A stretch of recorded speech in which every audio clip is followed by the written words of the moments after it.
이렇게 여러분 만나게 돼서 반갑습니다. 한 번 더 잠깐 기도드리고 제 얘기를 시작하겠습니다.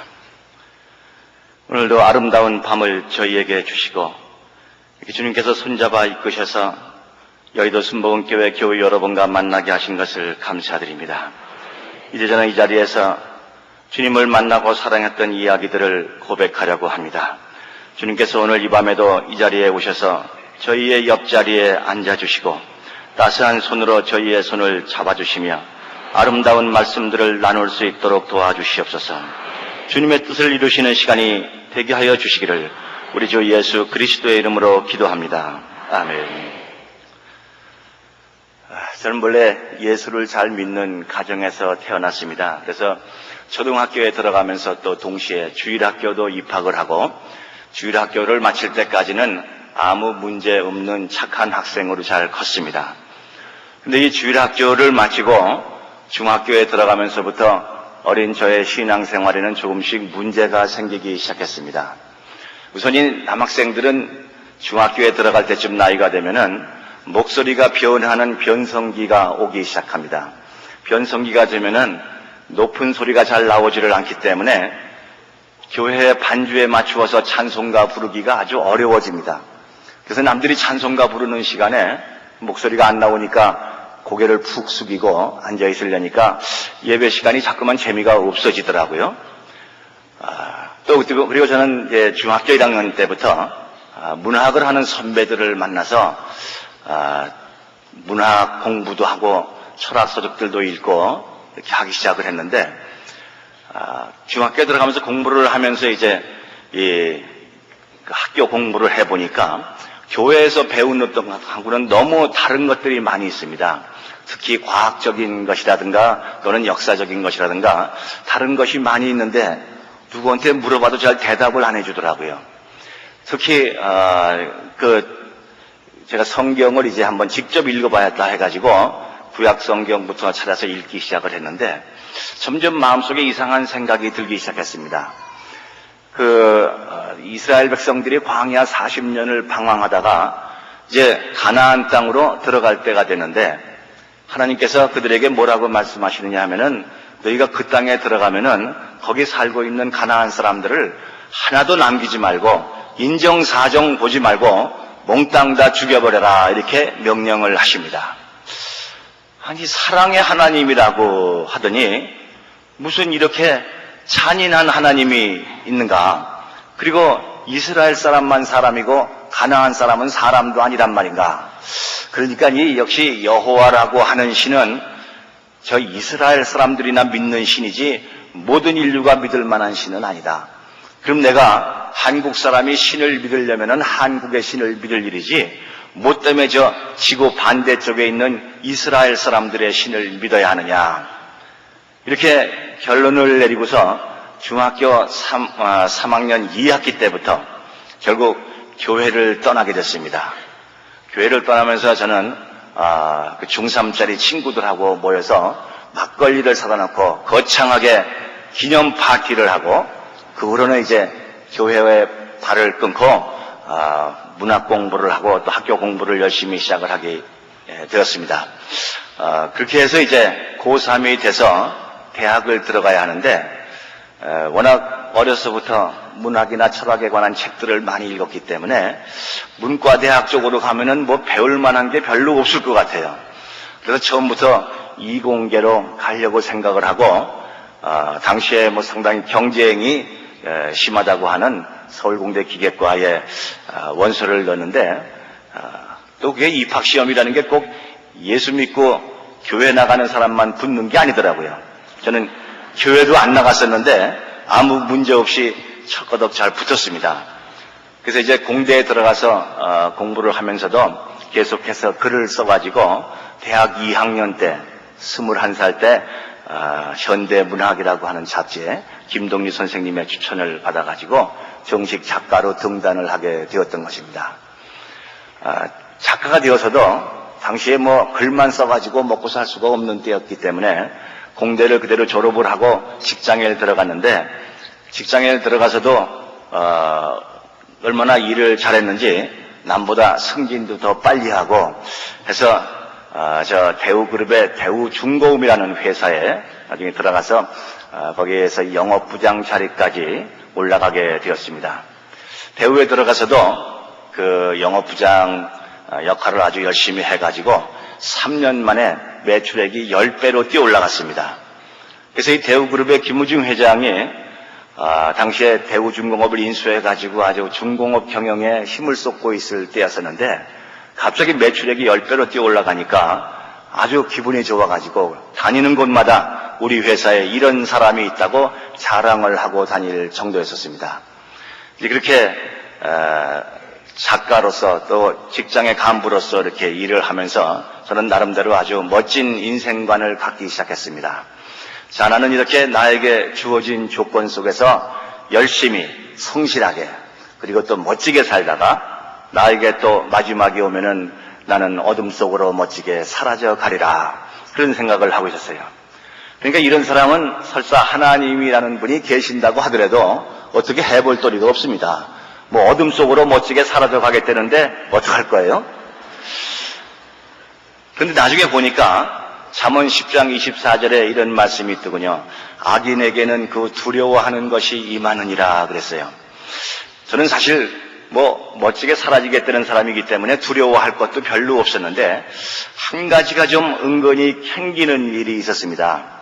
그게 뭐냐 하면은 제가 어렸을 때 같은 동네에 아주 친한 친구가 하나 있었는데 이 친구가 초등학교 4학년이 넘어가면서부터 이상하게 공부도 안 하고 온통 동네 아이들하고 다니면서 쌈박질만 하고 아주 아이가 난폭해져 가는 거예요. 그래서 이 아이가 왜 이렇게 갑자기 성격이 바뀌는가 하고 알아보니까 그 엄마라는 분이 이제 몇 년째 아파서 누워 계시는데 아마 결핵이 거의 말기가 돼가지고 이제 거의 절망적인 상태였던 것 같아요. 그런데 그렇게 엄마가 어렸을 때부터 아파 누워가지고 아이에게 신경을 못 써주니까 아이가 그렇게 점점 성격이 바뀌더니 아주 난폭해지고 그렇게 되더라고요. 나중에 그 집에 그 아들만 삼형제가 있었는데 나중에 아들 삼형제가 모두 다 깡패가 돼버리고 말았습니다. 그런 걸 제가 옆에서 보면서 굉장히 충격을 받았었기 때문에 저도 이제 결혼을 해가지고 아이들을 올망졸망 셋이나 낳아서 기르면서 보니까 내가 나에게 무슨 일이 생기는 건 겁나지 않지만은 아이들이 좀 정상적으로 잘 크려면은 애들 엄마는 좀 건강했으면 좋겠다, 그런 바람이 있었어요. 그런데 어떻게 하나님이 그걸 아셨던 것 같아요. 바로 그쪽에서부터 문제가 생기기 시작했던 것입니다. 하루는 제가 오랫동안 지방 출장을 나갔다가 집에 돌아와 보니까 아내가 홀짝홀짝 울고 앉아 있어요.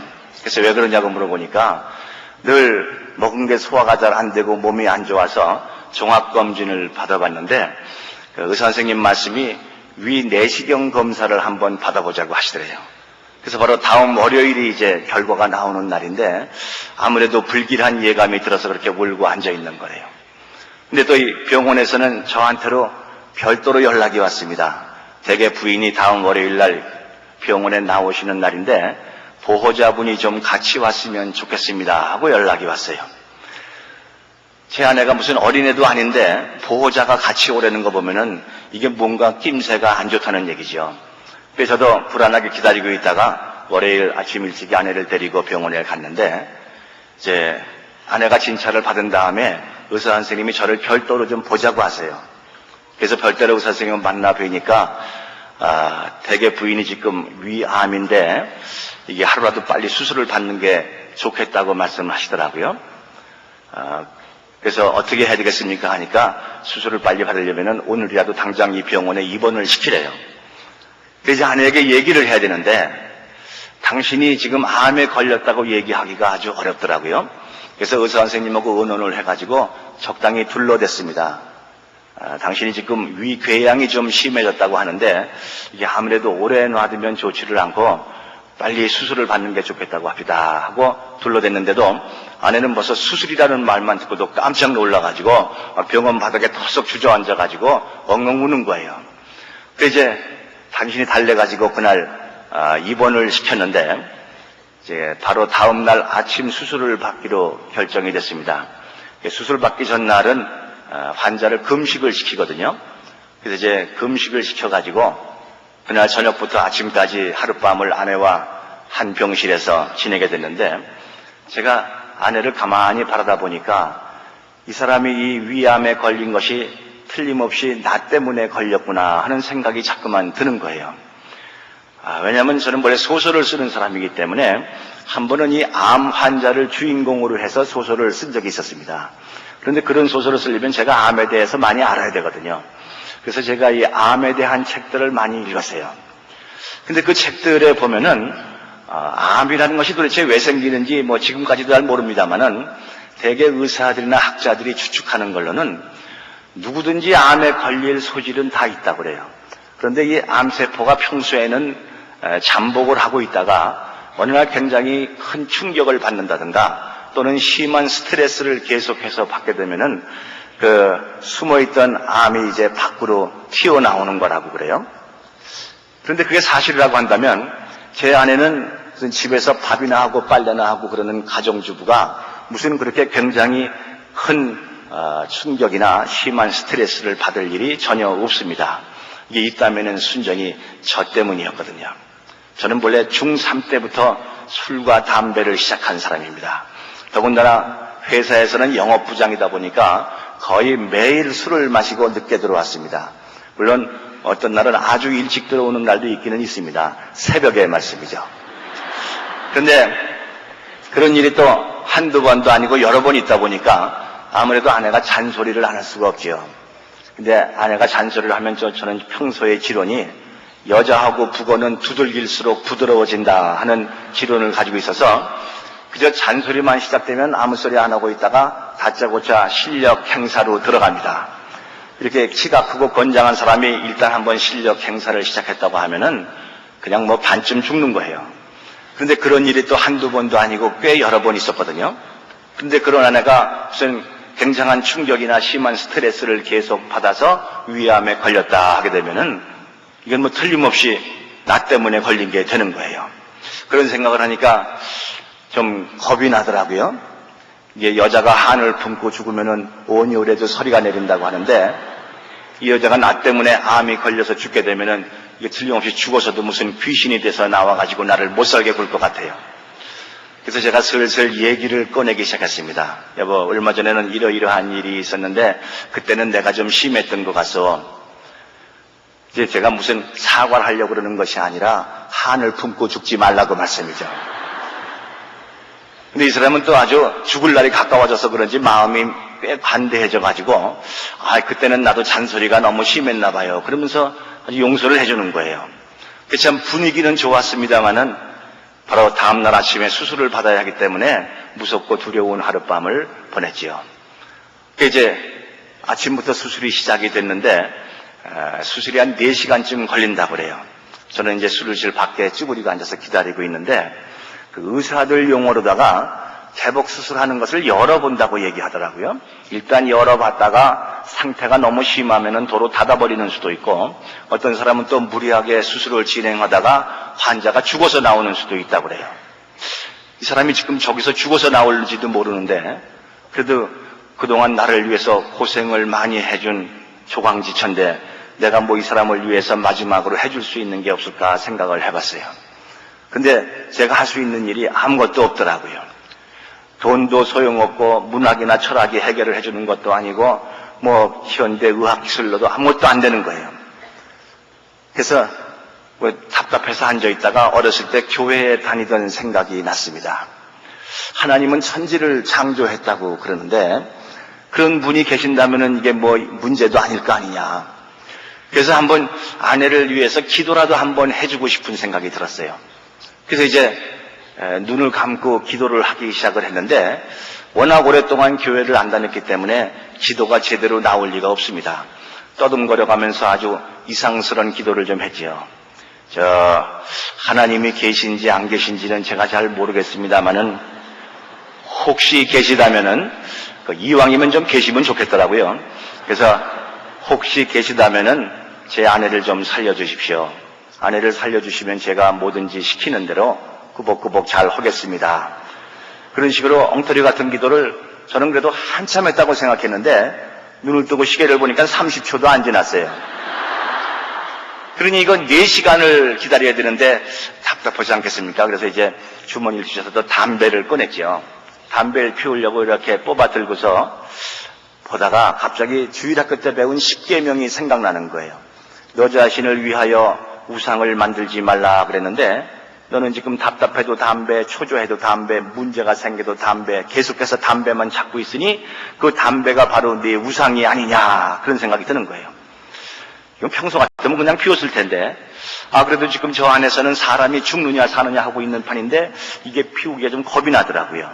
그래서 슬그머니 도로 집어넣었어요. 그 다음부터 지금까지 뭐 피우고 있는 거지요.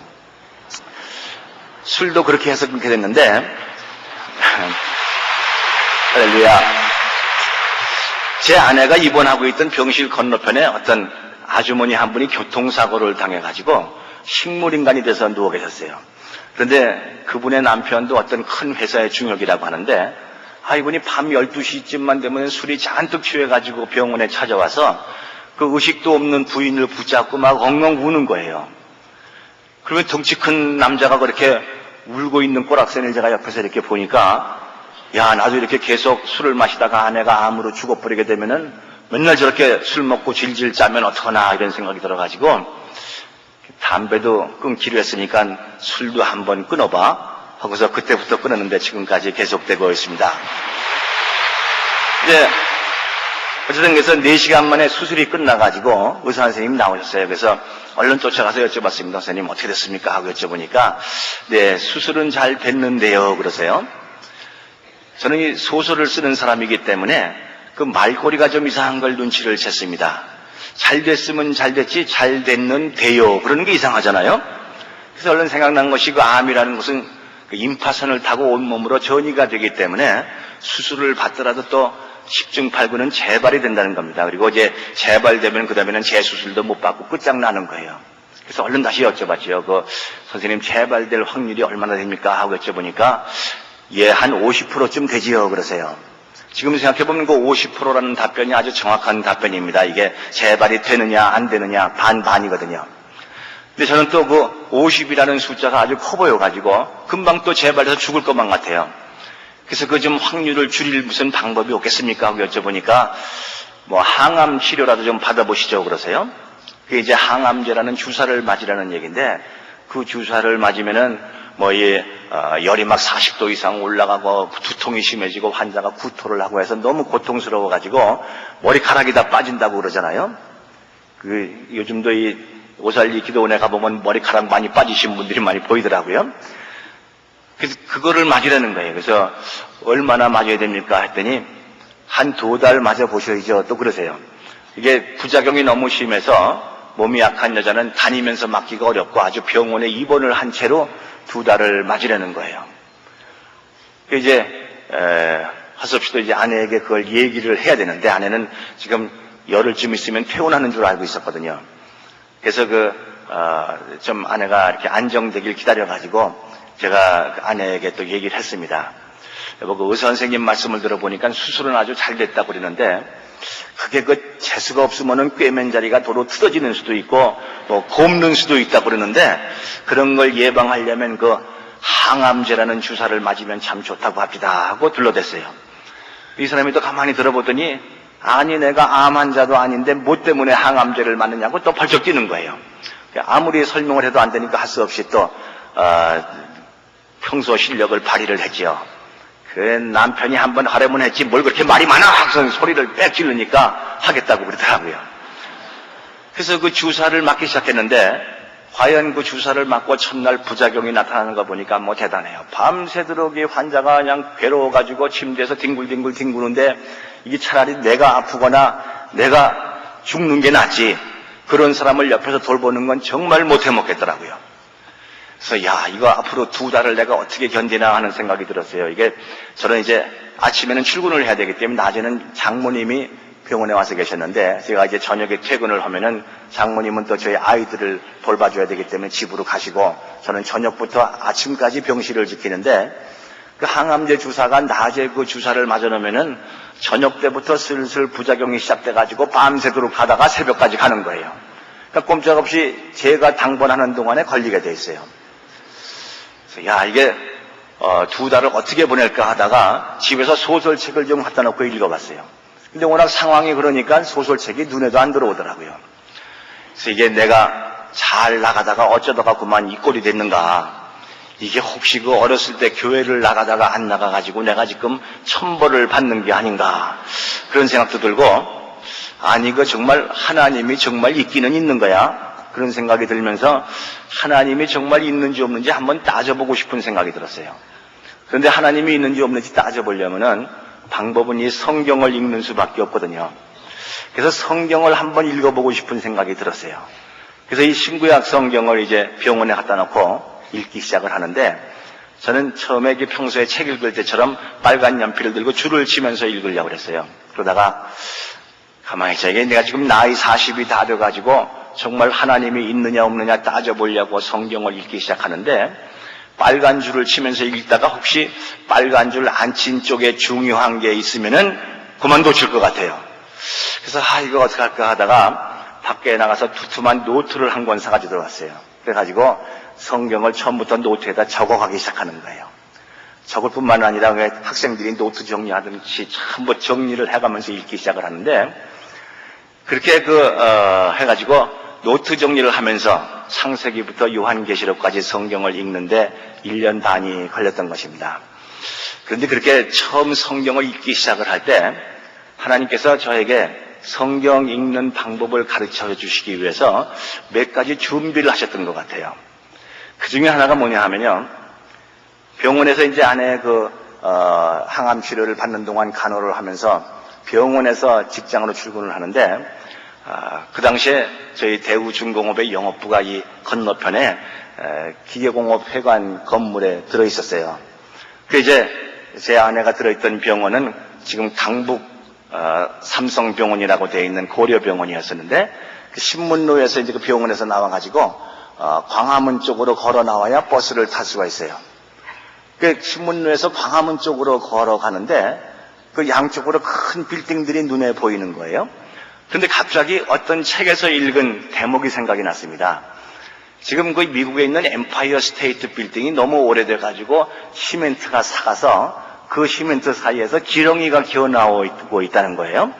본래 이 시멘트는 오래되면은 삭는 것이 특징인데, 그래서 로마 시대에도 시멘트로 건물을 많이 지었기 때문에 그래서 지금 다 무너져서 삭아버리고 돌기둥 몇 개만 서 있다 하는 책을 읽은 적이 있어요. 그래서 광화문 내거리의 그 빌딩들을 바라보면서 저것들도 언젠가는 사라지고 없어지겠지, 이런 생각을 하면서 갑자기 머릿속으로 한 개 문장이 지나가는 거예요. 보이는 것은 잠깐이요 보이지 않는 것은 영원하니 너는 보이지 않는 것을 찾으라. 저는 그게 뭔지를 몰랐는데 나중에 보니까 고린도후서 4장 18절에 바로 그 말씀이 나오더라고요. 그래서 하나님께서 성경을 읽으면서 거기서 보이는 것을 찾지 말고 보이지 않는 것을 찾으라고 지침을 주셨던 것 같아요. 그날이 주일날이었었는데, 제가 이제 주일이지만은 회사에 볼 일이 있어서 출근을 해야 됐었어요. 그 이제 출근을 해가지고 이 계공업회관 빌딩에서 10층이었습니다. 그 주일날인데 이렇게 밖을 내다 보니까 사람들이 막 구름처럼 몰려가는 거예요. 길을 메우고. 그 부하 직원에게 물어봐, 야 저게 뭐냐, 무슨 일이냐 하고 물어보니까 그거 모르세요? 그 순복음교회 교인들입니다. 그러시더라고요. 주일날이니까 이제 그 순복음교회 그 교인들이 이렇게 교회를 나오시는 장면이었었는데, 아니 거기 무슨 일이 있길래 저렇게 사람이 구름처럼 몰려가는가.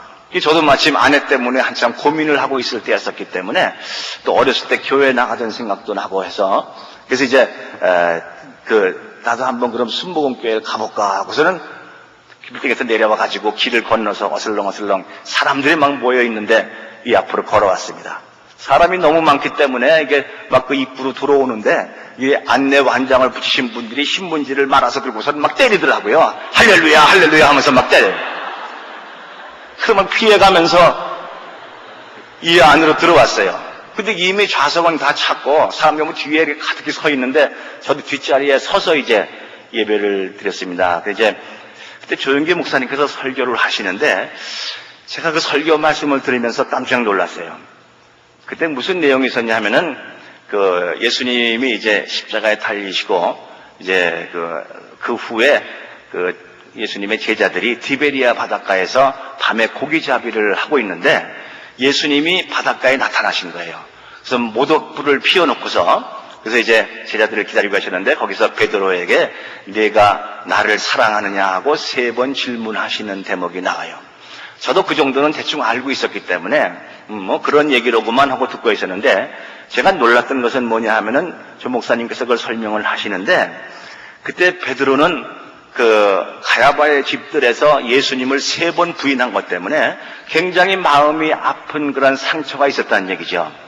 그런데 예수님을 부인할 때에도 그때가 새벽이었었고 그리고 모닥불이 있었다는 거예요. 그래서 예수님이 바로 똑같이 새벽에 모닥불을 피워놓으시고 베드로를 만나셔서 나를 사랑하느냐 사랑합니다 3번 고백하게 하셔가지고 3번 부인한 것을 치유해 주셨다는 말씀이었었어요. 제가 깜짝 놀랐습니다. 야, 성경 해석을 저렇게 문학적으로 하는 방법도 있구나. 깜짝 놀랐는데 그래서 이제 설교 끝난 다음에 몸이 아픈 사람은 아픈 곳에 손을 대고 기도하라고 그러시더라고요.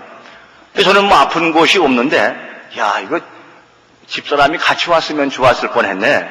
근데 혼자 왔으니 어떻게 해요? 아픈 곳에 손을 대려는데 저는 옆에 있는 걸로 가정을 하고 허공에다 손을 대고서 기도를 했습니다. 그런데 목사님이 기도를 하시더니 뭐 이렇게 어떤 사람이 나았다고 말씀을 하시는데 위에 아픔이 있는 사람이 나음을 받았다고 말씀하시더라고요. 그랬더니 뭐 여러분이 일어나셔가지고 할렐루야 하고 막 그러세요. 그래서 뭐 저분들이 남 모양이다. 그래서 뭐 제 안에는 그게 없었으니까 그래서 그냥 이제 예배가 끝나고 밖으로 나왔는데 굉장히 충격을 받았어요. 그 성경 말씀을 이렇게 문학적으로 해석을 하시는 것을 보고요. 그 생각이 된 것이 이 성경의 내용을 한마디로 하면 뭘까? 그게 바로 사랑이 아닌가 그런 생각이 들었습니다. 왜냐하면은 요한일서 4장 8절에 보면은 그 사도 요한이 써놓기를 사랑하지 않는 자는 하나님을 알지 못하나니 하나님은 곧 사랑이심이라 그랬거든요. 하나님이 사랑이시라면은 이 성경 전부 한마디로 요약을 한다면 사랑일 것이다. 그런데 이 사랑이라는 말이 무슨 학문적인 말도 아니고 논리적인 말도 아니고 신학적인 말도 아닙니다. 이건 아주 감성적인 말이고 그리고 문학적인 말이거든요. 그래서 이제 내가 성경을 읽기 시작하고 있는데 이 성경을 학문적으로 읽는 것이 아니라 문학적으로 읽어야 되겠구나 하는 생각을 하게 되었던 것입니다. 그리고 그것은 나중에 제가 이 성경의 내용을 가지고 소설을 쓰는데 큰 바탕이 되었던 것입니다. 하나님께서 또 한 가지 준비를 하셨는데요. 나중에 얘기를 들었습니다마는 이 사람이 성경만 열심히 읽으면은 그 사람이 이 신학자는 될 수 있을지 몰라도 신앙인은 될 수가 없다고 그래요. 왜냐하면은 이 성경을 읽을 때는 성경만 읽는 것이 아니라 성경과 기도가 함께 같이 나가야 한다는 거예요.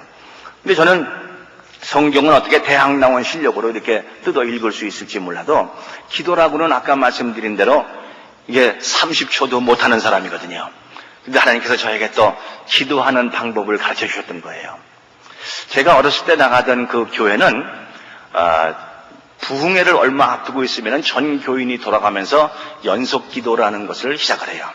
이렇게 큰 교회는 그게 불가능하겠지만 이제 작은 교회들은 그렇게 많이 하는 모양이에요. 연속 기도가 뭐야 하냐면 아무도 없는 예배당에 한 사람씩 들어와가지고 한 사람이 한 시간씩 맡아가지고 기도를 하는데 이게 이제 전 교인이 한 바퀴 삥 돌아가고 나가면은 부흥회가 시작이 되는 거예요. 그때도 그 교회가 부흥회를 얼마 앞두고 있어가지고 목사님께서 연속 기도할 사람 명단을 짜시다가 그 암흑의 권사 아들이 지금 성경을 열심히 읽기 시작했다 하는 소문을 들으시고서 제 이름을 거기다가 넣어놓으신 거예요. 이 사람이 직장에 나가는 사람이니까 아마 낮에는 안 되겠지 해가지고 새벽 이른 시간에 제 이름을 넣어놓고 저한테 연락이 왔어요. 당신이 며칠 날 새벽 몇 시부터 몇 시까지 1시간 교회 나와서 기도하는 시간이니까 나와서 기도를 하시오 하고 연락이 왔어요. 그래서 저는 처음에 그 연락을 받고서 코웃음을 쳤지요. 아니 내가 지금 교회도 안 나가는 사람이 미쳤다고 꼭두 새벽부터 나가서 기도를 하냐? 그리고 안 나가려고 그랬는데 그 생각난 것이 의사 선생님께서 말씀하신 재발 확률이 50%라는 생각이 난 거예요. 이게 50%라면 50대 50이라는 얘기인데 이게 그만 아차하다가 51대 49로 넘어가 버리면 끝장나는 거예요. 제가 이 대우에 들어가서 일하면서 그 대우가 남의 회사 인수할 때 51대 49로 인수하는 걸 많이 봤거든요. 그래서 이거 어떡할까 하다가 결국은 할 수 없이 자명종 시계를 새벽 4시 반에 맞춰놓고 잠이 들었다가 4시 반에 벌떡 일어나서 부랴부랴 세수를 하고 교회로 달려나갔습니다. 교회 나가서 문을 열고 들어가 보니까 불이 컴컴하게 꺼져 있는데 뭐 아무도 없지요. 이제 앞으로 쭉 나가보니까 맨 앞에 이 강단 앞에 어떤 아주머니 한 분이 꿇어 앉아서 기도를 드리고 계세요. 그래서 저는 뒤에 의자에 걸터 앉아가지고 이렇게 기다리고 있다 보니까 시간이 다 되는지 이제 그분이 끝나고 나가시더라고요. 이제 예배당 안에 저밖에 없는 거예요. 저도 할 수 없이 비실비실 일어나가지고 앞으로 나와서 그 아주머니 꿇어 앉았던 자리에 꿇어 앉았습니다. 그 교회가 이렇게 강단 앞에 붉은색 카페트가 덮여 있었는데 카페트를 이렇게 내려다 보다가 그럼 이제 기도를 시작해야지 하고 눈을 감았어요. 이상하게 눈을 감았는데도 자꾸만 붉은색 카페트가 눈에 보이더라고요. 이상하다. 눈을 감았는데 왜 카페트가 보이나 하고 내다보니까 거기서 무슨 시커먼 게 뚝뚝 떨어지고 있어요. 이게 뭐야 하고 눈을 들어보니까 십자가에 달리신 예수님의 모습이 보이는데 그 온 얼굴과 몸에서 막 피가 흘러가지고 그 피가 카페트 위로 뚝뚝 떨어지고 있었던 거예요.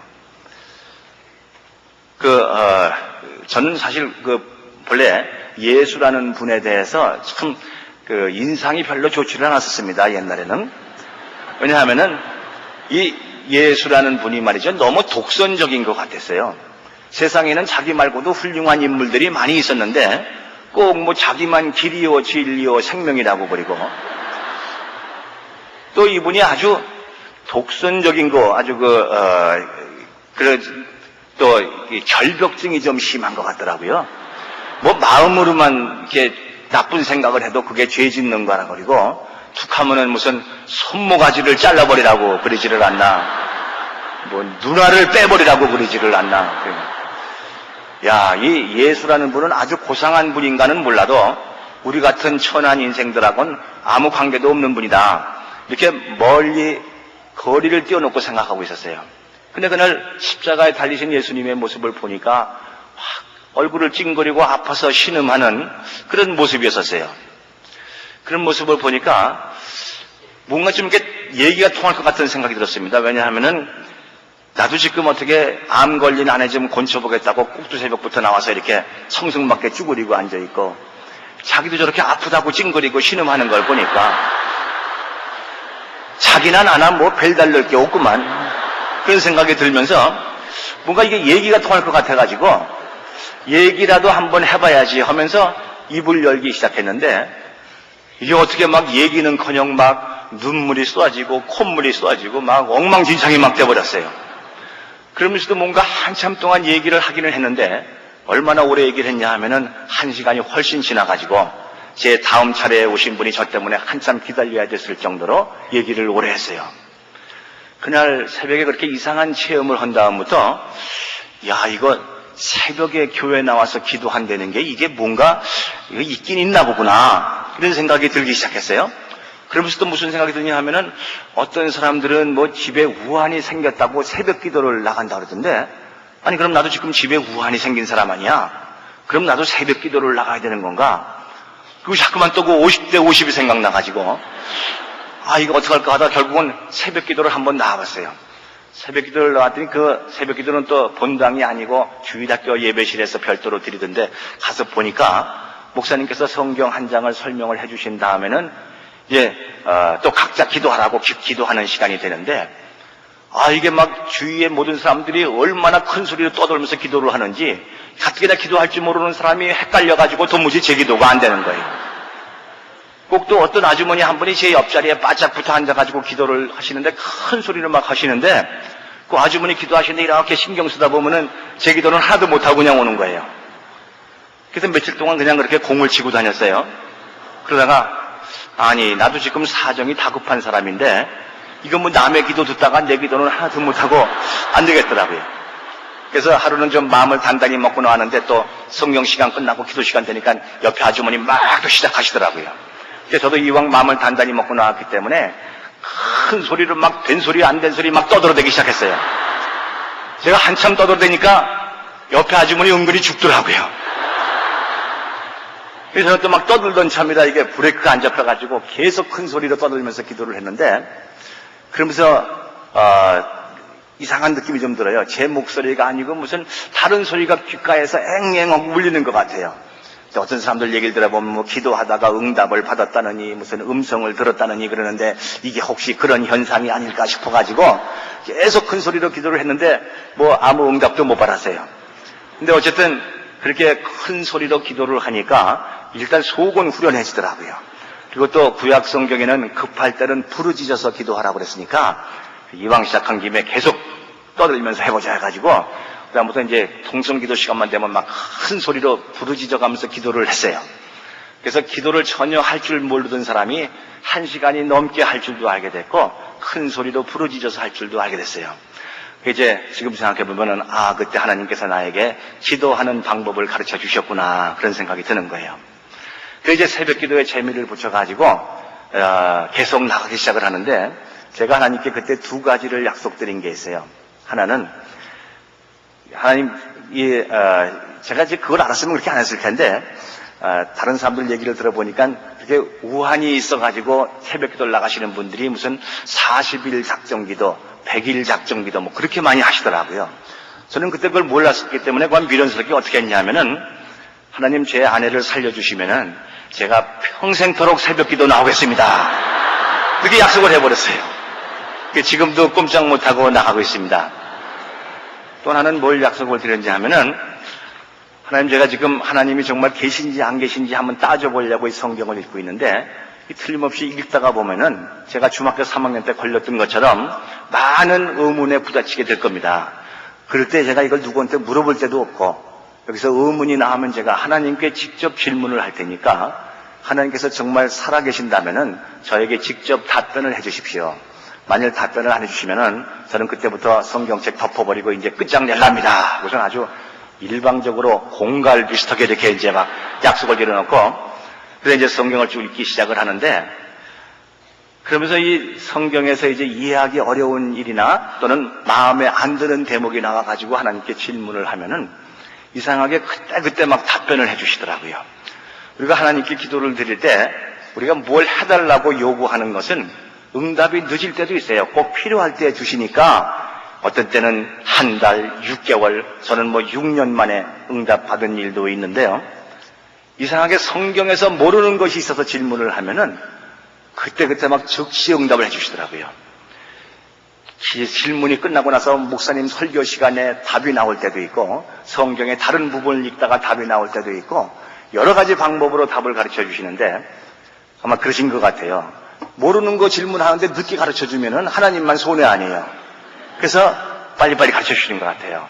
그래서 이 성경에서 응답받은 내용들을 가지고 소설을 쓰기 시작했던 것입니다.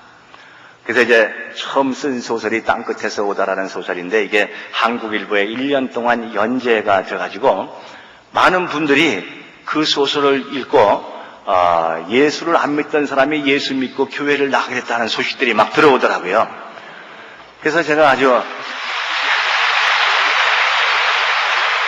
너무 감사하고 기분이 좋아 있었는데, 이렇게 해서 이제 계속해서 그 소설을 쓰면서 저는 또 어렸을 때 왜 가나안 사람들의 문제 때문에 의문이 있었잖아요. 그걸 계속해서 파고 들어갔더니 구약 성경의 역사는 거의 히브리 민족과 가나안 민족의 전쟁사더라고요. 근데 하나님께서 이게 아브라함을 부르셔가지고 1000년 동안이나 고심하셔서 이 사람들을 가나안 땅에 들여보내서 왕국을 세워줬는데, 이 사람들이 그만 가나안 사람들의 신을 믿게 돼가지고 멸망해버렸어요. 그러니까 전쟁에서는 이기고 문화 전쟁에서 진 거죠. 그래서 히브리 민족과 가나안 민족이 싸우다가 히브리 민족이 멸망당했다 하는 데까지 구약 성경이 끝나더라고요.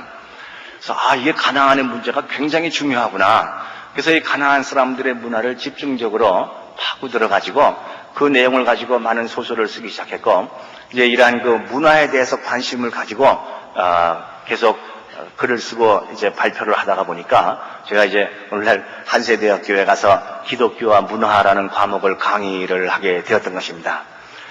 그래서 이제 그 직장을 다니면서 많은 글들을 썼어요. 참 그 직장 다니면서 더군다나 대우같이 사람 많이 부려먹는 회사에 가서 소설 쓴다는 일이 어려운 일이죠. 새벽 기도를 갔다 오면은 출근할 때까지 1시간 반쯤 여유가 있어요. 그 시간에 소설을 쓰고, 그리고 또 회사에 가서 일을 하고 집에 돌아오면 9시쯤 돼요. 9시에 돌아오면 15분 동안 식사하면서 식구들 다 불러 모아가지고 나한테 할 얘기 있으면 빨리빨리 해. 그래가지고 15분 동안 다 듣고 할 얘기하고, 또는 방에 들어가서 걸어 잠그고 또 소설 쓰는 거예요. 그리고 12시 되면 또 자야 돼요. 내일 4시 반에 또 일어나야 되니까. 그래서 10년 동안 거의 하루에 4시간 내지 4시간 반만 자면서 20권의 책들을 썼던 것입니다. 이제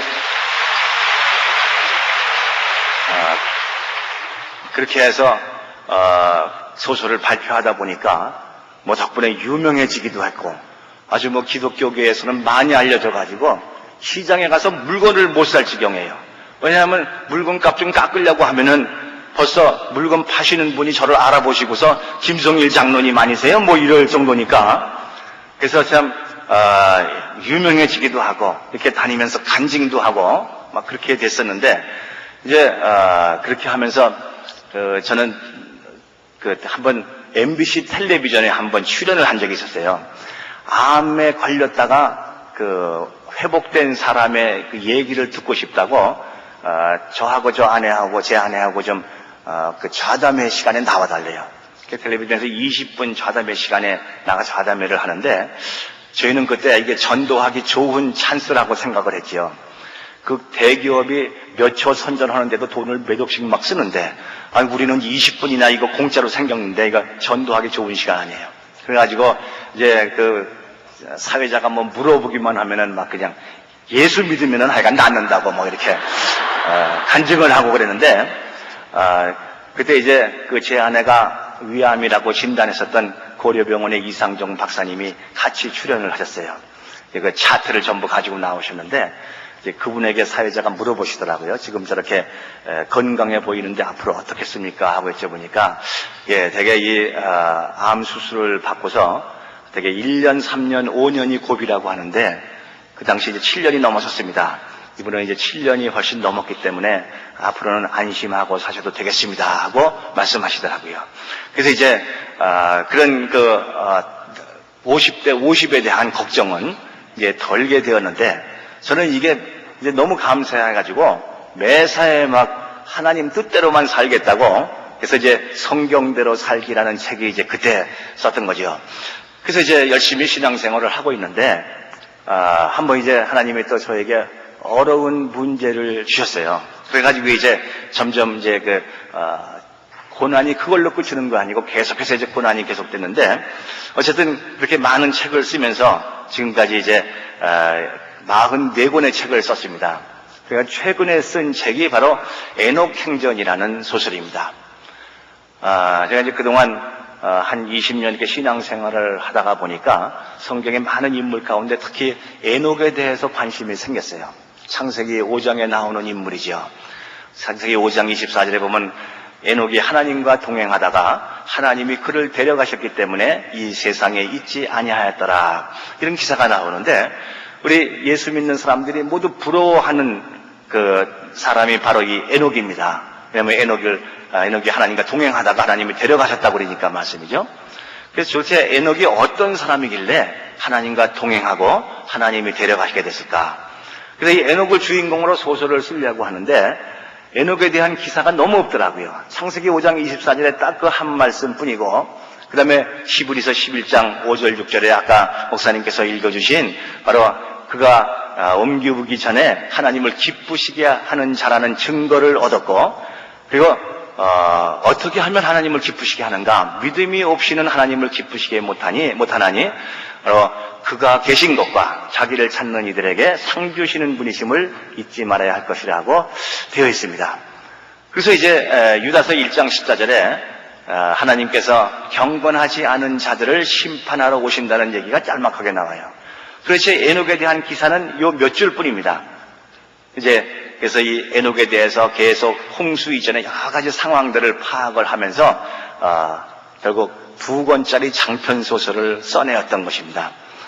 이 에녹에 대해서 이제 생각해 들어갈 때, 에녹은 홍수 이전에 살았던 사람 아니에요? 근데 에녹이 살았던 시대에는 점점 사람들이 타락하기 시작한 때였던 것 같습니다. 창세기 6장에 보면 사람들이 육체가 되었다고 그랬고, 모든 마음의 생각이 전부 악할 뿐이었다고 그랬고, 패역한 사람들이 죄악에 관영했다고 성경에는 되어 있습니다. 그렇게 모두가 타락하고 악한 시대에 에녹이 하나님과 동행하려면은 이게 그렇게 즐겁고 기쁜 일이 아니라 굉장한 고난의 길이었던 것 같아요. 그래서 역시 에녹은 여러 고난을 당하면서 어떻게 하나님을 기쁘시게 해드렸을까? 이것을 이제 생각을 하면서 제가 겪어왔던 고난들을 한번 다시 곰곰이 생각해 보기 시작했습니다. 내가 처음에 잘 나가던 인생이 갑자기 아내가 위암이 걸림으로써 그냥 갑자기 이렇게 어려운 구렁텅이로 떨어져 버렸는데, 가만히 보면 그것이 나에게 축복의 시작이었다는 것을 생각할 수가 있었습니다. 호세아 2장 14절에 보면요, 내가 너를 타일러서 거친 들로 데리고 나가서 내가 말로 너를 위로하고 너의 포도원을 내게 주리라 하고 말씀하셨는데, 정말 하나님이 저를 거친 들로 데리고 나가신 거죠. 아무 소망도 없고 절망밖에 없는 거친 들로 데리고 나가시더니 거기서 말씀으로 저를 위로해 주셨고, 그리고 저만 할 수 있는 기독교 문학이라는 저의 포도원을 저에게 주셔서 열심히 소설을 쓰게 하셨던 것입니다. 그리고 말씀하시기를 내가 아골 골짜기로 소망의 문을 삼아주리라 고 말씀하셨거든요. 그래서 그때 내가 받았던 고난은 바로 소망의 문이었었구나 하는 것을 깨닫게 됐어요.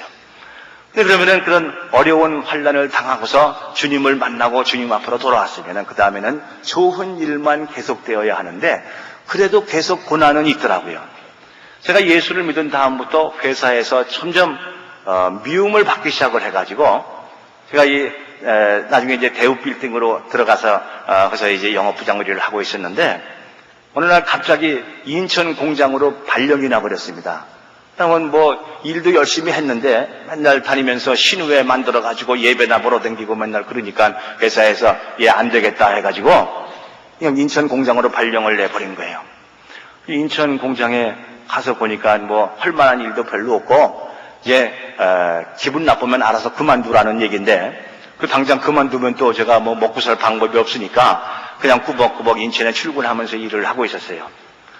그러면서 이게 예수를 믿으면 안 되던 일도 잘 되고 병난 사람도 건강해지고 복을 받는다고 하더니 나는 왜 이게 모두 거꾸로 가는가? 이상해가지고 성경에 혹시 거꾸로 가는 일도 있는가? 그래서 여기저기 들여다보기 시작했어요. 그러다가 레위기 6장 5절에서 이상한 걸 하나 발견을 했던 것입니다. 거기 뭐가 있느냐 하면은, 내가 남의 물건을 훔쳐오거나 뺏어왔을 경우에 거기에 대해서 죄사함을 받으려면은 우선 흠없는 양을 한 마리 잡아다가 제사장에게 드려서 제사를 드려라 이렇게 돼 있어요. 흠없는 양이라는 건 우리가 잘 아는 얘기죠. 예수 그리스도의 보혈의 공로로 죄사함을 받으라는 얘기로구나. 근데 저는 거기까지는 할 만큼 다 했거든요. 저도 어렸을 때부터 잘못한 건 전부 하나님 앞에 일일이 고백하고 울고불고 회개하고 다 했어요. 근데 보니까 그걸로 끝나는 게 아니더라고요. 그렇게 양을 잡아다 제사를 드린 다음에 내가 훔쳐오거나 뺏어온 것은 거기다가 5분지 1의 이자를 보태가지고 본인에게 갖다 갚아줘라 이렇게 돼 있어요. 예수 믿는 사람들이 이걸 흔히 많이 잊어버립니다. 이게 남의 돈을 빌려 써다가 사업을 하다가 망해가지고 산에 올라가서 기도하고 할렐루야 아멘 하고 내려온 것까지는 좋은데, 근데 돈 갚을 걸 잊어버리는 거예요. 그래서 예수 믿는 사람들한테 돈 떼먹힌 사람들이 말이죠, 전도 좀 하려고 그러면은 내가 예수쟁이 때문에 망한 사람이라고 펄쩍 뛴다고요. 저는 사실 남에게 돈을 빌려서 떼먹은 적은 없었는데, 본인에게 갚아주라는 얘기는 뭐냐 하면은, 네가 옛날에 잘못한 게 있으면은 그 본인을 찾아가서 정중히 사과를 하고 용서를 받으라는 얘기예요. 근데 이게 말이 그렇지 사실은 전혀 불가능한 얘기입니다. 제가 어렸을 때부터 잘못한 일이 한두 가지가 아닌데, 그 사람들이 지금 다 서울에 살고 있는 것도 아니고 어떤 사람은 부산에 살고 있고 어떤 사람은 미국에 이민 간 사람도 있는데 다 어떻게 쫓아다녀요. 어떤 사람은 또 시집가서 잘 살고 있는데 지금 내가 쫓아가서 옛날에 잘못했다고 그럴 수도 없고, 이게 도무지 안 되는 얘기예요. 그래서 내가 이게 새벽기도도 열심히 나가고 성경도 열심히 읽었는데 여기서 맥히는구나 싶어가지고 고민을 하고 있다가 한 가지 생각이 떠올랐어요. 이 율법서라고 해가지고 출애굽기, 레위기, 민수기, 신명기가 이게 다 비슷비슷한 게 중복돼서 많이 나오는데 혹시 레위기에 이렇게 있으면은 민수기는 뭐라고 돼 있을까고 민수기를 막 뒤져보니까 민수기 5장 8절에 같은 대목이 나와요. 거기도 역시 훔쳐오거나 뺏어온 게 있으면 죄사함 받으려면 양을 잡아다 제사를 드리고 본인에게 5분지를 보태서 갖다 갚아줘라 이렇게 돼 있는데 거기는 한 가지가 더 붙어 있어요. 만일 본인에게 갚을 수가 없으면은 그것은 그 친척에게 갚아라 이렇게 돼 있어요. 그런데 이게 본인 찾아가는 것도 어려운데 또 친척 찾아가는 건 더 어려운 일이에요. 근데 거기 하나가 또 있더라고요. 만일 친척에게도 갚을 수가 없으면은 그것은 하나님께 갚아라 이렇게 돼 있어요. 하나님께 갚는 것은 우리가 잘 아는 얘기예요. 마태복음 25장 35절 이하에 보면은 너희가 배고픈 자에게 먹을 것을 주고 목마른 자에게 마실 것을 주고 헐벗은 자에게 입혀주고 아픈 자들을 돌아보고 감옥에 갇힌 자들을 찾아봐라. 그것이고 나에게 하는 것이니라 하고 분명히 나와 있어요. 그래서 이걸 하면 되구나 해가지고 거기 아픈 자들을 찾아보려는 게 있는데 제가 출근하고 있던 인천 공장은 아주 큰 기계 공장이 돼가지고 부상당하는 사람이 많아서 아주 공장 안에 부속병원이 있어요. 그리고 거기 늘 입원하고 있는 사람들이 있는 거예요. 그래서 내가 이걸 하면 되겠다 해가지고 매주 금요일을 정해서 오늘이 금요일이죠. 금요일을 정해가지고 금요일 아침에 이렇게 병원에 전화를 해서 환자가 몇 명이 있는가 인원 파악을 해가지고 밖에 나가서 환자 수만큼 성경책을 사는 거예요. 또 과일이라든가 먹을 것도 사가지고 병원을 찾아가는 거예요. 그래가지고 그들에게 복음을 전하고 또 그들을 위해서 기도도 해주고 그랬어요. 근데 이 병원에 입원하고 있는 사람들에게 복음을 전하는 일이 이게 아주 좋은 거더라고요. 우선 이 사람들이 아주 딱하고 급한 처지에 있는 사람들이기 때문에 복음을 전하니까 잘 받아들여요. 그리고 그들을 위해서 기도를 해주면은 불교 신자도 아멘 그러더라고요. 뭐 낫게 해준다니까 손해볼 거 없다 이거죠. 그래서 그걸 하는 날은 제가 더 은혜를 많이 받는 거예요. 그리고 금요일만 되면 그렇게 마음이 기쁠 수가 없어요. 그걸 쭉 하면서 제가 깨닫게 된 것이 이 성경에 나오는 모르는 것을 깨달아 아는 것도 물론 기쁜 일이지만은 진정한 기쁨은 바로 여기 있는 대로 실천을 해야 진정한 기쁨을 얻는 거구나 하는 것을 아주 실습을 통해서 깨닫게 됐지요. 그래서 하나님이 우리에게 그 고난을 주시는 것은 그 시편 71절에 나오는 것처럼 고난 받은 것이 나에게 유익이라 내가 주의 율례를 배우게 되었나이다 하잖아요.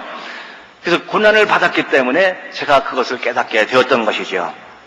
그 정도 깨달았으면 이제는 좀 편하게 놔두실 만도 한데 그래도 고난은 계속되더라고요.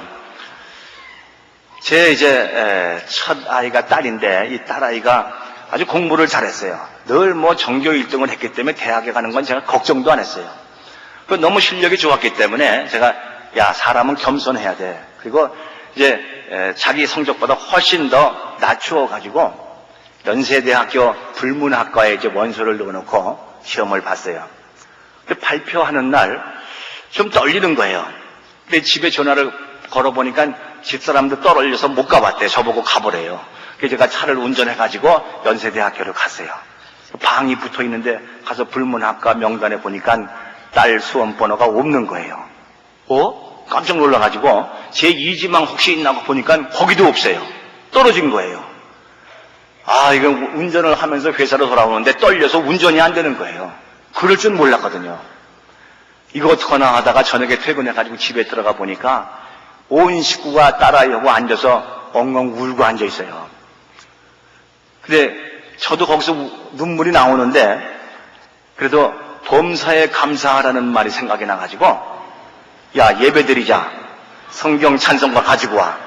가지고 성경 찬송 가서 이제 눈물로 찬송을 드리고 감사 예배를 드리는 거예요. 하나님 떨어뜨려 주셔서 감사합니다. 그래서 결국 그 애는 나중에 재수를 해가지고 그 다음 해에 서울대학에 합격이 됐어요.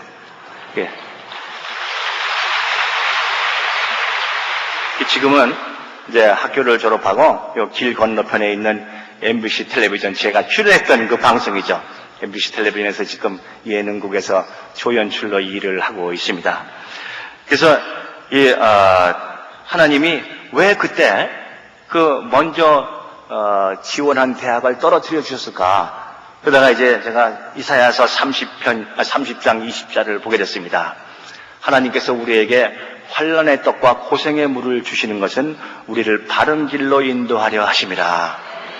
이 녀석아, 나는 서울대학을 넣어주려고 그랬는데 너는 왜 연세대학에 갖다 지원을 시켜? 그러니까 그건 바른 길이 아니야 하고서 떨어뜨려 주신 거지요. 근데 우리는 흔히 고난이 오면은 나는 열심히 했는데 하나님이 왜 안 들어주실까 하고 생각하는데 더 큰 계획이 있으시기 때문에 그런 것이로구나 하는 것을 깨닫게 됐지요. 그런데 말씀이죠. 그걸로 끝나는 게 아니더라고요. 제가 또 이 아내가 이제 50대 50의 문제에서 해방이 됐기 때문에 열심히 성경 말씀대로 살려고 하는데 하나님이 어려운 문제를 한번 주셨는데 뭐냐 하면은 한 번은 제가 기독교 방송의 간증 집회에 나가서 간증을 한 적이 있거든요. 그런데 기독교 방송에서 전화가 왔어요. 우리 기독교 방송에 새롭게 하셔서 방송팀이 미국 동부 서부로 다니면서 수은회 집회를 하려고 그러는데 그쪽에서 자꾸 김성일 씨가 보고 싶다 그런대요. 그래서 간증 강사로 같이 가자 이거예요. 근데 저는 이제 인천에 가서 발령 받아가지고 가서 또 열심히 일을 하다 보니까 다시 회사에서 인정을 받아가지고 수출 담당 이사로 승진이 돼서 서울에 와서 이제 열심히 수출하는 일을 하고 있었어요. 몹시 바빴는데 저보고 미국 수은회 집회를 가자니까 갈 수가 없잖아요. 그래서 못 간다고 말씀을 드렸더니 또 방송국 사장님한테 얘기를 해가지고 사장님이 김무중 회장한테 또 공문을 보냈어요. 이 사람을 좀 데리고 가게 해달라고. 회장실 비서가 공문을 사장실로 보내가지고 사장이 저를 불렀어요. 그래서 제가 가니까 공문이 왔는데 한번 가보시죠 하고 사장이 그러세요. 그래서 저는 제가 지금 바쁜데 갈 수가 있습니까? 제가 못 간다고 그러죠. 그래서 이제 못 간다고 일단 대답을 해놓고 그래서 이제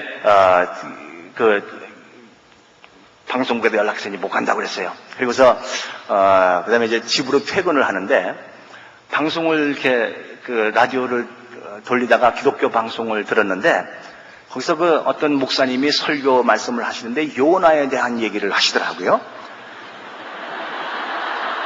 하나님이 요나 보고 니느웨로 가라고 했는데 안 가고 딴 데로 가다가 풍랑을 만나가지고 막 물고기 뱃속에 들어가서 고생하는 얘기가 나와요. 이게 꼭 나보고 얘기하는 것 같은 거예요. 근데 그 다음에 이제 우연한 일 기회에 이제 병원에 갔다가 혈압을 쟀는데 혈압이 엄청나게 높이 올라가 있는 거예요. 얼마 전까지 지금 괜찮았는데 이게 뭔가 문제가 생겼나 보다 하고 또 혈압 내려달라고 막 기도를 하는데도 안 내려가요. 그래가지고 그냥 또 오살리 금식기도원에 가가지고 금식을 하면서 막 기도를 했더니 하나님께서 걱정 말고 내려가 그러시더라고요. 또 그래서 이제 기도원에서 금식을 끝내고 내려왔는데 기독교 방송에서 또 만나자고 불러요. 그래서 갔더니 제가 3년 전에 그런 일이 있었는데 또 똑같은 얘기를 하는 거예요. 우리 방송팀이 이번에 미국 동부 서부를 가는데 좀 같이 가지 않겠냐고. 자, 이게 기도원에서 내려온 날이기 때문에 이게 바로 응답이로구나. 그래서 얼른 가겠다고 말씀을 드렸어요. 그래서 이제 회사에 나와가지고 사장님한테 이번에 제가 꼭 미국을 다녀와야 되겠습니다 하고 말씀을 드렸더니 3년 전엔 가보라고 하시던 양반이 당신 지금 바쁜 사람이 어딜 가려고 그러냐고 못 간다 그러는 거예요. 안 보내주시면 저는 사표라도 내고 가야 됩니다 그랬더니 그래도 못 간다는 거예요. 그래서 할 수 없이 이제 이게 또 큰일 났다 해가지고 저는 그럴 땐 되게 목사님들 의견을 많이 들어요. 왜냐하면 나중에 혹시 하나님이 뭐라고 그러시면은 목사님이 그랬는데 어떻게 할 거냐고 그런 적도 안 해요. 그래서 어떤 목사님을 찾아가 뵀더니 기독교인은 그렇게 자기 때문에 회사 일을 갖다가 어렵게 만들면 회사 일을 열심히 하는 것이 모범을 보이는 길이다. 미국에 가서 무슨 하는 일은 나중에도 할 수 있지 않고 또 목사님이 또 그러세요.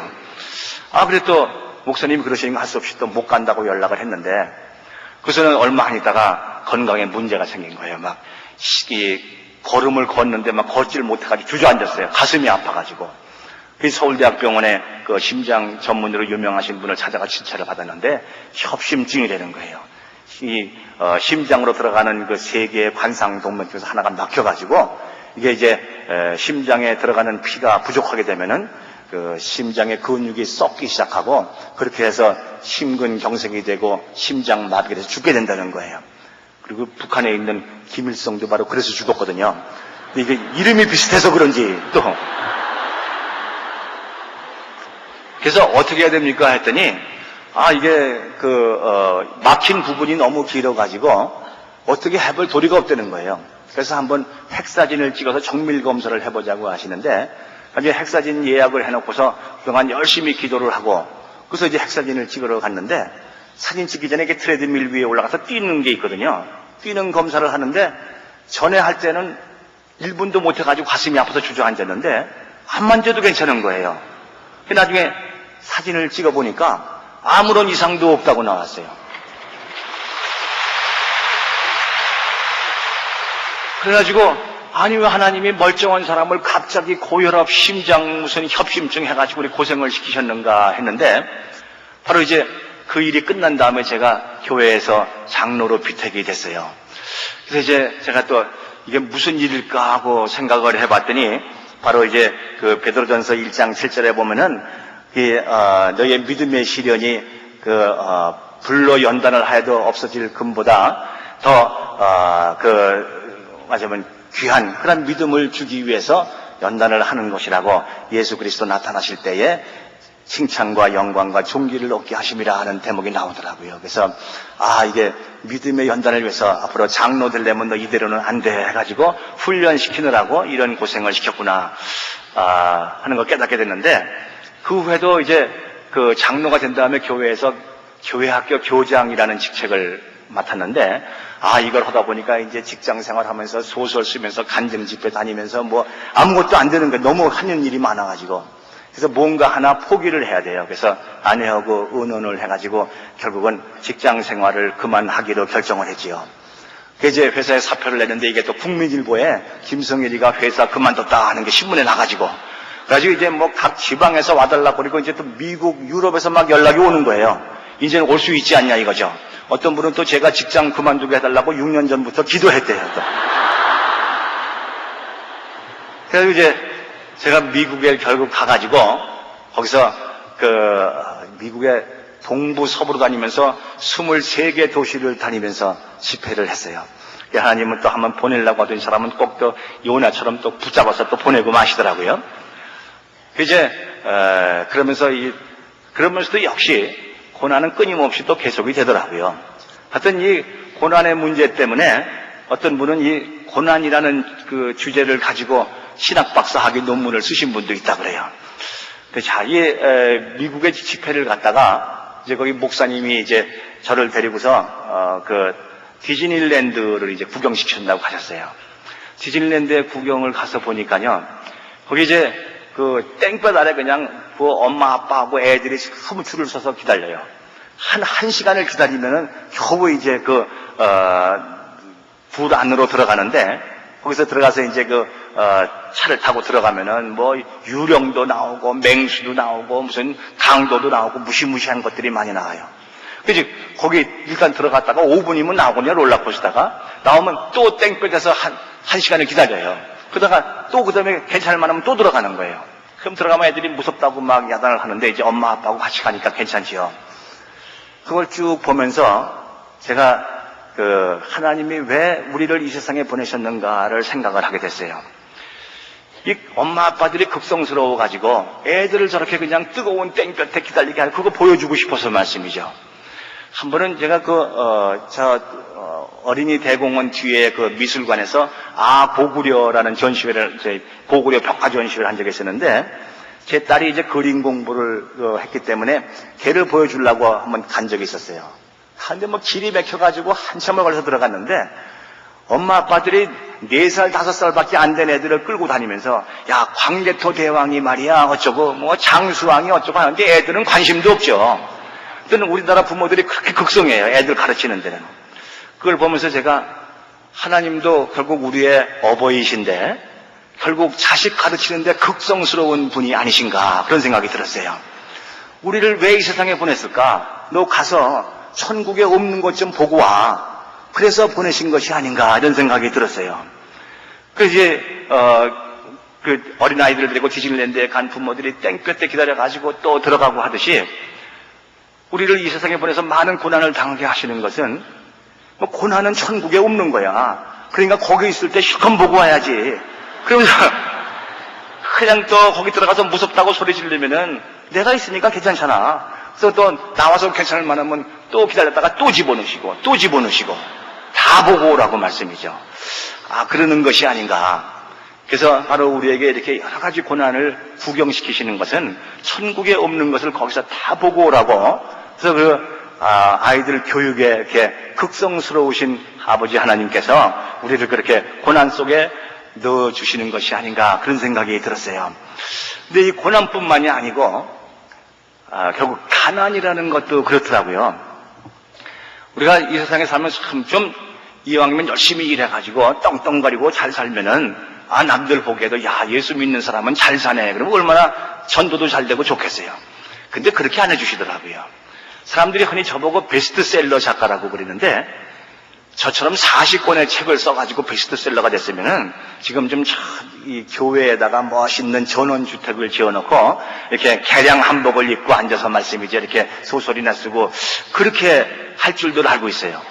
근데 말이죠, 이게 기독교인들이 책을 많이 안 읽어서 그런지 40권이 다 베스트셀러라고 하는데도 아직도 어떨 때는 정말 이 딸들 시집 보낼 때는 말이죠, 제 아내가 그냥 혼수 때문에 그냥 딸 진땀을 흘리면서 돌아다녀야 될 정도로 그렇게 간신히 하루하루를 살고 있어요.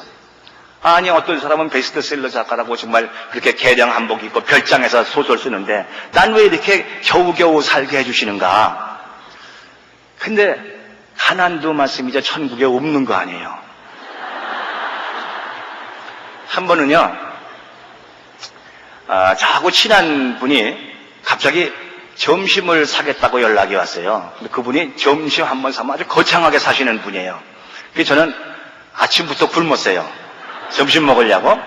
그래서 나가는데 그분이 어차피 차를 가지고 나올 테니까 나는 차를 가지고 갈 필요가 없잖아요. 그래서 이제 차는 놔두고 전철을 타고서 나갔어요. 일단 전철역 앞에서 만나기로 하고. 근데 20분, 30분 하더니 1시간이 넘도록 안 오시는 거예요. 무슨 사정이 있겠죠. 1시간 넘도록 안 오면 이제 틀린 거 아니에요. 이거 틀렸구나. 도로 들어가야지. 그럼 또 점심 먹겠다고 큰 소리 치고 나온 사람이 집에 가서 또 점심 달라고 그럴 수는 없잖아요. 먹고 들어가야지. 그 주머니를 뒤져보니까는 1,000원짜리 한 2장밖에 없어요. 그래서 마침 거기 보니까는 포장마차가 하나 있어요. 포장마차에 들어가가지고 라면을 한 개 시켜놓고, 그래서 라면을 훌쩍훌쩍 먹고 앉아있는데 포장마차에 저밖에 없었어요. 근데 갑자기 이상한 느낌이 들어요. 누군가 옆에 앉아있는 것 같은 느낌이 드는 거예요. 그래서 제가 농담 삼아 그냥 혼자 중얼거렸어요. 아니, 하나님, 제가 수출 담당 이사가 돼가지고 전 세계 다니면서 유명한 레스토랑은 다 다녀봤는데 그 좋은 데 다닐 때는 안 따라오시더니 포장마차는 왜 따라 들어오십니까? 하고서 제가. 그런데 갑자기 제 귓가에 뭐가 들리는 거예요. 뭐냐 하면은, 야, 천국에는 포장마차가 없어. 그러시더라고요. 제가 그때 그 라면을 먹으면서 많은 눈물을 흘렸습니다. 이 포장마차에 따라 들어오시는 주님, 그분이 바로 내 주님이로구나 하는 것을 깨닫게 됐죠. 저는 사실 그 성경에 나오는 카인과 아벨 얘기에서 아벨이 받은 보상이 뭔가를 늘 생각해 왔어요. 이 아벨이 말씀이죠. 하나님의 마음에 드시는 제물을 드렸잖아요. 근데 아벨이 무슨 상을 받았습니까? 받은 건 죽은 거예요. 맞아 죽었어요.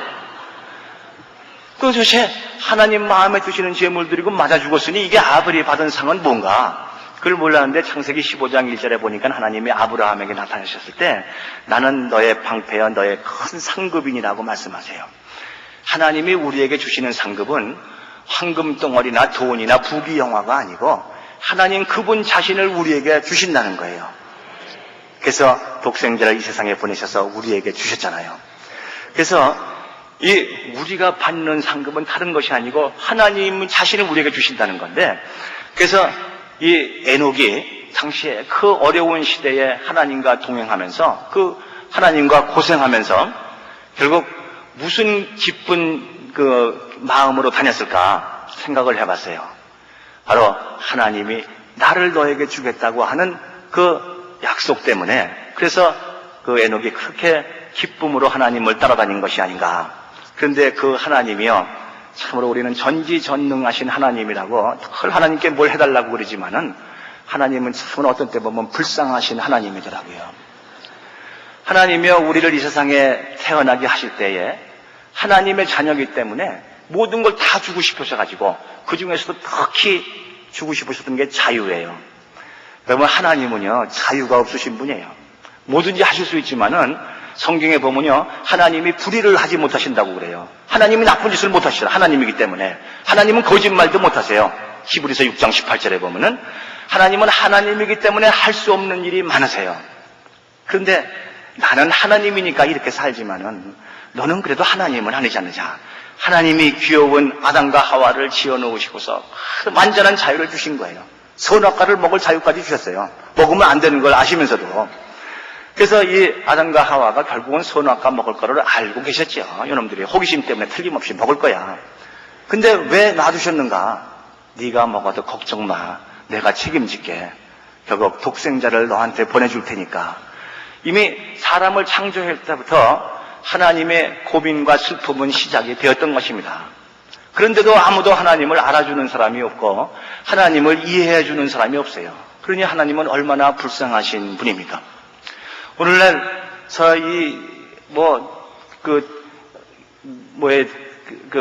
알카에다의 그 사람들이라고 하는데 하여간 그 테러리스트들이 말이죠. 뉴욕의 빌딩을 폭파해가지고 수많은 사람들이 죽었고 또 미국은 지금 아프간으로 쳐들어가지고 수많은 사람들이 죽고 있는데 하나님은 어떻게 해야 하십니까? 예?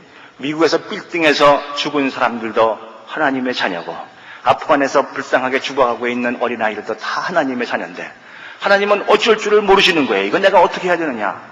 아마 그냥 주저앉아서 울고 계실지 몰라요. 에녹의 시대에도 아마 그러셨을 것 같아요. 그래서 제가 쓴 소설 에녹 행전에는 에녹이 하나님께 이렇게 말씀드리는 게 나옵니다. 하나님이 쭈그리고 앉아서 눈물을 흘리고 계시니까 에녹이 옆에서 드리는 말씀이 하나님 힘드시죠? 이렇게 위로를 해드리는 장면이 나오고 있어요. 여러분, 우리는 늘 하나님께 뭘 해달라고 투정만 했지 하나님 요즘 힘드시죠? 위로해 드린 적이 있으십니까? 바로 그래서 에녹이 그렇게 하나님과 동행하는 기쁨을 알았기 때문에 그래서 하나님이 하나님 자신을 내게 주신다는 걸 알았기 때문에 그렇게 하나님과 동행할 수 있었던 것이 아닌가. 그래서 베드로전서 4장 10절에 보면은 오직 너희가 그리스도의 고난에 참여하는 것으로 즐거워하라 그랬습니다. 왜냐하면은 하나님 자신을 우리에게 주시기 때문에 말씀이죠. 그래서 에녹 행전을 쓰면서 저는 눈물을 많이 흘렸습니다. 그리고 하나님께서 너무너무 불쌍하시고 너무너무 가엾으신 그런 분이라는 걸 알게 됐고 우리가 주님을 위로해드려야 한다는 것도 알게 되었던 것입니다. 그래서 오늘도 이렇게 주님과 함께 다니면서 서로 어려울 때는 저는 주님을 위로해드리고 주님은 저를 위로하고 이렇게 하루하루를 살아가고 있습니다. 하나님과 저 사이에 있었던 이러한 놀라운 일들이 여러분과 하나님 사이에도 늘 함께 하시기를 바랍니다. 기도드리겠습니다. 하나님 감사합니다. 처음으로 사람을 창조하실 때부터 주님은 이미 슬픔을 각오하셨고 고난을 이미 각오하셨지만은 저희는 그것을 모르고 지금까지 살아왔습니다. 주님 얼마나 힘드십니까? 얼마나 어려우십니까? 주님 저희를 주님 오시는 그날까지 붙잡아 주시고 다시 주님과 동행하는 기쁨으로 그날의 영원한 기쁨을 누리게 하여 주시옵소서. 우리 주 예수 그리스도의 이름으로 기도합니다. 아멘.